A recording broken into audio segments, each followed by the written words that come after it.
Assalamualaikum warahmatullahi wabarakatuh. Selamat pagi, selamat sejahtera untuk kita semua. Perkenalkan, nama saya Septian Iswanjaya, biasa dipanggil Pak Septian. Di sini saya sebagai Ketua Kompetensi Keahlian Jurusan Teknik Elektronika Industri. Di sini saya akan memaparkan beberapa tentang jurusan Teknik Elektronika Industri. Yang pertama adalah visi misi dari jurusan Teknik Elektronika Industri. Visi yaitu menjadi salah satu program studi yang unggul dan profesional di bidang elektronika, serta menghasilkan tamatan yang adaptif, unggul, berketerampilan, dan bertakwa kepada Tuhan Yang Maha Esa. Misinya, yang pertama, menyelenggarakan pendidikan yang berkualitas di bidang teknologi berdasarkan ketakwaan pada Tuhan Yang Maha Esa. Yang kedua, melaksanakan dan membimbing proses kegiatan belajar mengajar dengan pendekatan kompetensi dan pendekatan produksi. Yang ketiga, meningkatkan kemampuan tenaga pengajar yang berkualitas. Keempat, menyediakan sarana dan prasarana pendukung kegiatan pembelajaran. Yang kelima, menumbuh kembangkan budi pekerti yang unggul kepada peserta didik. Yang keenam, melaksanakan komunikasi dan kemitraan dengan dunia usaha dan dunia industri untuk pelatihan kompetensi siswa. Moto dari jurusan Teknik Elektronika Industri SMKN Lengkong adalah Where the Champions Are Made, di mana para juara dibentuk dari jurusan Teknik Elektronika Industri di SMK Negeri 1 Lengkong. Dengan moto ini, kita berharap bahwa lulusan dari jurusan Teknik Elektronika Industri akan menjadi para juara di bidang Teknik Elektronika Industri maupun bidang lain. Struktur organisasi dari jurusan Teknik Elektronika Industri adalah yang pertama, penanggung jawab adalah Bapak Kepala Sekolah, yakni beliau Bapak Dr. Andis Anjar Surasa, MPD. Kemudian, Ketua Kompetensi Keahlian adalah saya sendiri, yaitu Septian Iswanjaya, serta wali kelas, yaitu 10 TEI adalah Bapak Supriyono SPD, beliau mengampu mata pelajaran pendidikan kewarganegaraan. Untuk 11 TEI, yaitu Bapak Rahman Solihun, beliau mengampu mata pelajaran olahraga dan PKK. Untuk 12 TEI, yaitu Bapak Yoyo Agus Wahyudi mengampu mata pelajaran bahasa Inggris.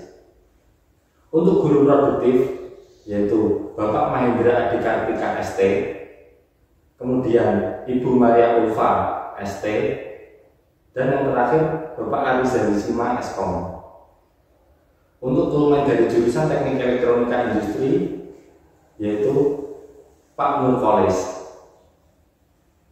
Kompetensi yang akan dipelajari dan dihasilkan oleh lulusan jurusan Teknik Elektronika Industri yaitu yang pertama, perencanaan instalasi elektrikal. Yang kedua, perencanaan instalasi sistem kontrol. Yang ketiga, perencanaan instalasi otomasi industri. Yang keempat, perancangan instalasi elektrikal. Yang kelima, perancangan instalasi sistem kontrol. Yang keenam, perancangan instalasi otomasi industri, dan yang terakhir, programmer otomasi industri. Selanjutnya yaitu mata pelajaran produktif. Untuk mata pelajaran produktif kelas 10, yang pertama kerja bengkel dan gambar teknik akan diampu oleh Bapak Arizal Sima Eskom. Pada mata pelajaran ini, siswa akan dididik pada desain, kerja bengkel, dan gambar teknik sendiri. Untuk teknik pemrograman mikroprosesor dan mikrokontroler akan diampu oleh Bapak Arizal Sima, yang nantinya goal dari mata pelajaran ini adalah siswa mampu melakukan pemrograman dasar mikroprosesor dan mikrokontroler.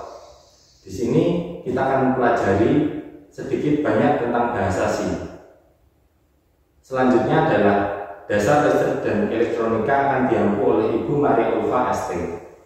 Di sini kita mempelajari dasar-dasar listrik dan elektronika, meliputi komponen elektronika,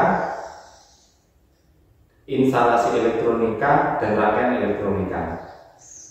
Untuk mata pelajaran kelas 11, yang pertama adalah mikroprosesor dan mikrocontroller yang akan diampu oleh Ibu Maria Ulfa ST. Di sini siswa akan mempelajari tentang mikroprosesor dan mikrocontroller serta melakukan pemrograman terhadap mikroprosesor dan mikrocontroller. Selanjutnya, perancangan rangkaian elektrik akan diampu oleh Bapak Arizali Sima Eskom. Di sini akan mempelajari tentang perencanaan dan desain pada rangkaian elektrik. Untuk selanjutnya, sistem pengendali elektronika akan diampu oleh saya sendiri, yaitu Bapak Septian Iswanjaya ST. Di sini kita akan mempelajari tentang pengendali elektronika, meliputi sistem kontrol secara tertutup maupun terbuka. Selanjutnya, perancangan sistem robotik akan diampu oleh Bapak Mahendra Dikartika ST. Pada perancangan sistem robotik, siswa diharapkan mampu membuat suatu sistem otomasi ataupun sistem robot yang akan memudahkan kinerja manusia. Untuk mata pelajaran kelas 12, yang pertama, perencanaan rangkaian elektrik akan diampu oleh Bapak Mahendra Dikartika ST. Di sini lanjutan dari perencanaan rangkaian elektrik pada kelas 11 akan mempelajari tentang perencanaan rangkaian elektrik, desain elektrik, simulasi elektrik, maupun uji coba tentang rangkaian elektrik. Selanjutnya, sistem pengendali elektronika akan diampu oleh saya sendiri, Bapak Septian Iswanjaya ST. Di sini kita akan mempelajari tentang sistem kontrol pada industri. Sistem kontrol pada industri kita akan mempelajari tentang programmable logic control, yaitu sebuah sistem alat yang digunakan untuk mengontrol sistem kerja robot maupun mesin-mesin pada industri.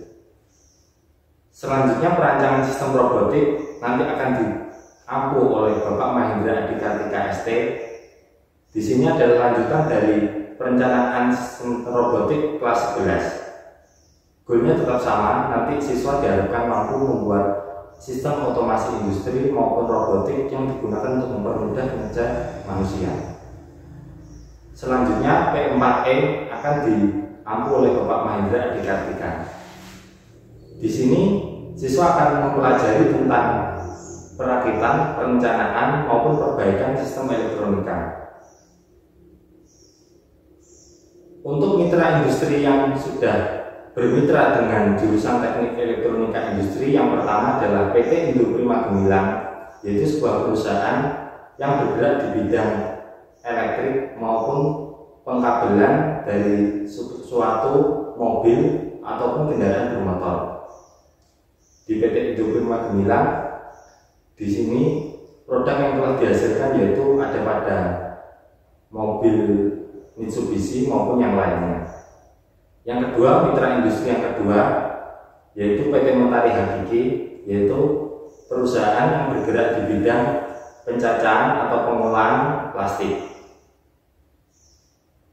Mitra perakitan dari jurusan teknik elektronika industri yang pertama yaitu PT Mentari Hakiki, yang kedua UD Techno Group, yang ketiga Sang Service, yang keempat Cakra Service. Selanjutnya kita akan masuk pada prospek kerja lulusan dari jurusan teknik elektronika industri. Yang pertama, prospek kerja dari lulusan teknik elektronika industri adalah yang pertama teknisi elektronika, yang kedua teknisi kontrol industri, yang ketiga teknisi otomasi industri, yang keempat programmer otomasi industri, yang kelima wirausaha, dan lain-lain.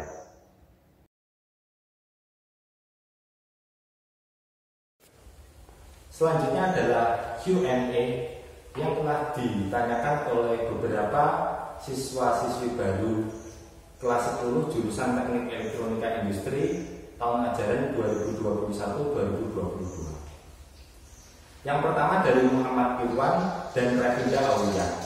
Pertanyaannya sangat bagus sekali, yaitu yang pertama, apa yang dipelajari di jurusan teknik elektronika industri? Dan prospek kerja lulusan teknik elektronika sendiri itu apa saja? Yang pertama, yang dipelajari di jurusan Teknik Elektronika Industri yang pertama adalah kerja bengkel dan gambar teknik, teknik pemrograman mikroprosesor dan mikrokontroler, dasar listrik dan elektronika. Untuk kelas 11, mikroprosesor dan mikrokontroler, perancangan rangkaian elektrik, sistem pengendali elektronika, perancangan sistem robotik, dan yang kelas 12 P4E, yaitu perawatan perbaikan pengendalian sistem elektronika. Untuk prospek kerja dari lulusan jurusan Teknik Elektronika Industri di SMKN Lengkong tadi juga sudah saya jelaskan, yaitu teknisi elektronika, teknisi kontrol industri, otomasi industri, dan juga programmer otomasi industri. Prospek kerja ini sangat banyak sekali karena mengingat bahwa industri yang sangat berkembang khususnya di daerah Nganjuk. Jadi ini merupakan goal dan peluang yang sangat besar bagi kalian siswa-siswi SMK Negeri 1 Lengkong khususnya jurusan Teknik Elektronika Industri. Yang kedua, pertanyaan dari Balkis Milda Aurelia. Ini juga pertanyaan yang sangat bagus. Materi apa saja yang paling sulit di jurusan Teknik Elektronika Industri? Semua materi akan sulit jika Anda semua siswa-siswi jurusan Teknik Elektronika Industri tidak mau belajar dan tidak mau cari tahu tentang materi apa yang sulit. Tapi semua materi itu sebenarnya sangatlah mudah, karena di sini kita tidak hanya belajar tentang teori, tapi kita belajar dengan praktikum dan penerapan di kehidupan kita sehari-hari. Jadi semua materi itu sangatlah mudah. Yang ketiga dari Arinda Rifatullah, pertanyaannya juga bagus sekali. Lulusan TEI itu bisa pegang komputer dan apakah bisa bekerja di bidang lain? Jawabannya adalah sangat bisa. Karena dari kelas 1, kelas 2, dan kelas 3 kita akan bergelut pada sistem komputer, yaitu dengan programming. Programming itu tidak hanya kita memprogram suatu sistem mesin alat itu menggunakan alatnya saja, tidak, tetapi kita nanti akan memprogram menggunakan komputer. Pada program penggunaan komputer kita nanti akan diajarkan dasar-dasar tentang komputer maupun pengenalan komputer secara basic. Apakah bisa bekerja di bidang lain? Tentu saja bisa. Mengingat cakupan dari jurusan Teknik Elektronika Industri itu sangatlah luas. Yang keempat, pertanyaan dari Nisaul Fatimah, apakah jurusan TE bisa menjadi programmer komputer? Tentu saja bisa. Karena di TPMM dan MM kita akan pelajari tentang basic atau dasar pemrograman komputer. Di basic ini kita akan pelajari banyak sekali hal tentang pemrograman komputer. Clovia Natalisa, pertanyaan nomor 5, juga pertanyaan yang sangat bagus. Jurusan TE itu mengacu pada bidang apa saja? Jurusan TE itu mengacu pada bidang otomasi industri. Tapi tidak hanya itu saja, kita nanti juga bisa menggunakan pemrograman komputer secara basic maupun advance. Pertanyaan terakhir dari Evina Maulila, yaitu apa profesi yang sesuai dan cocok dengan jurusan TEI? Profesi yang cocok, yang sangat cocok adalah controller ataupun teknisi ataupun programmer pada bidang otomasi industri, serta teknisi dari elektronika maupun otomasi industri. Itu saja yang bisa saya sampaikan. Terima kasih atas perhatian dari siswa-siswi SMK Negeri 1 Lengkong khususnya jurusan Teknik Elektronika Industri. Tetap semangat, jaga kesehatan, tetap patuhi protokol kesehatan. Terima kasih. Assalamualaikum warahmatullahi wabarakatuh.